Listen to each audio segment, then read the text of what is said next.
The millionaire mindset, facing the fires, facing the fires, facing the fires, facing your fears, and using those things to force you forward. By facing your fires, by facing it's the hard times, it's the haters, it's the negatives, it's those who say you can't, those who say you won't, those who are trying to look down on you and put their crap on you. It's situations, trials, and tribulations that will purify you and make you the jewel that you are. Gold is refined by fire. Every precious metal is proven by its ability to endure the flames. If you want to know if you have silver, silver purifies at a certain temperature and point and time in the flames. Gold endures at a higher level of intensity of fire, flames, and heat. Platinum, likewise, all of your precious metals are purified and known by their ability to withstand the fire. What happens? How are they known? Because everything less than pure gold, everything less than pure platinum, everything less than pure silver will disappear, will be vaporized, cannot withstand the heat. So literally, the more precious you are, the more valuable you are, the stronger you are. Diamonds are made in the pressure and the heat. Facing your fires, facing your fears, overcoming your obstacles is how you get higher. It's how you find out who you really are. It hurts. It can be painful. There are times of trial. It is not comfortable, but yet if you endure through, oh, what a beautiful feeling, what a wonderful feeling to find yourself embracing the opportunity. See, when you're facing your fires, when you're facing your fears, when you're in the midst of your enemies, there are unkind words being thrown at you. You have to remember that some of the best people in this world that we know of to walk the planet Earth, the kindest, best people on earth, have faced tremendous, tremendous fire for absolutely no reason. Nelson Mandela, Martin Luther King, John Kennedy.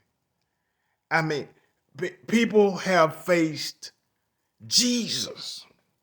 It's a historical fact. Jesus, all of the disciples. Today, there are people who will stand up and say, this is not right. And those people will be right and yet will face tremendous, tremendous fire. There are people giving their lives today to stand up for what's right.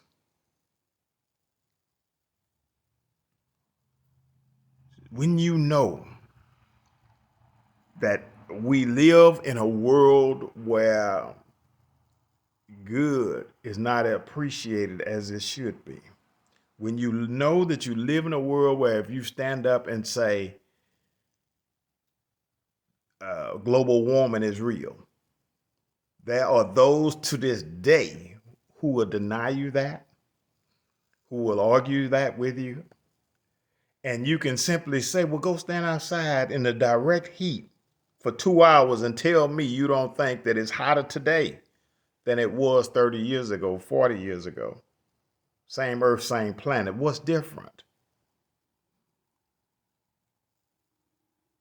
Right? It's a matter of common sense. When I was studying engineering and working out there at Exxon as an intern, I thought to myself, I said, how can we take crude oil, as thick as it is, out of the ground and expect that region to still, we're taking coolant out of the area and they still expect that area to maintain its temperature? Some things are common sense, but there are people who will argue in the light of pure truth. Learning to face your fires, learning to face your fears, learning to overcome your obstacles, learning to go higher from your haters, negate the negatives and insist on your own success is how you are purified, how you find out who you are. Facing the fire. We love our firemen because they what? Face the fire. They go into adversity.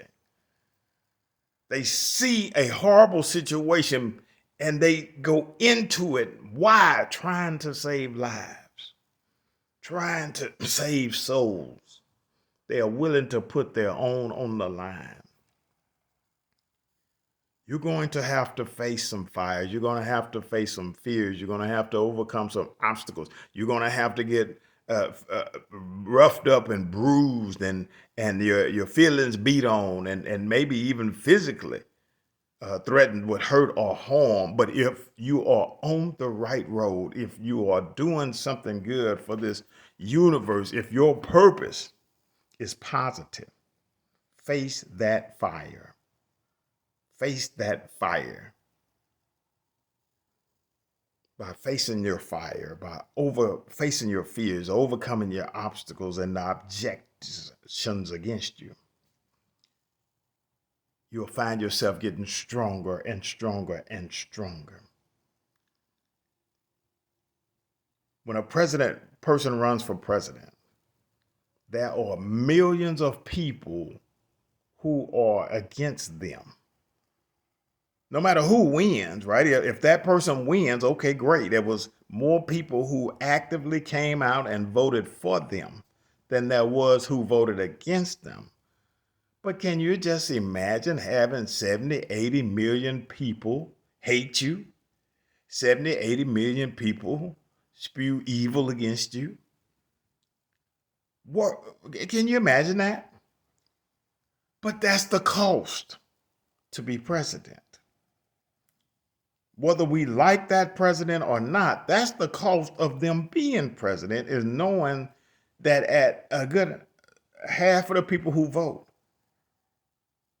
which is typically up to 55, 60%. So there's still another 33 to 40% that they don't know if they hate them or like them. But they still have to face that fire in order to what? Rise higher.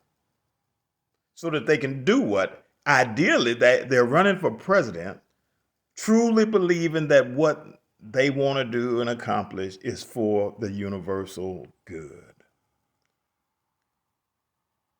Face your fires. Face your fears. Learn to overcome the objections and the obstacles. Learn to get high off the haters, to negate the negatives, and insist on your own excellence. I'm Odell DeVay.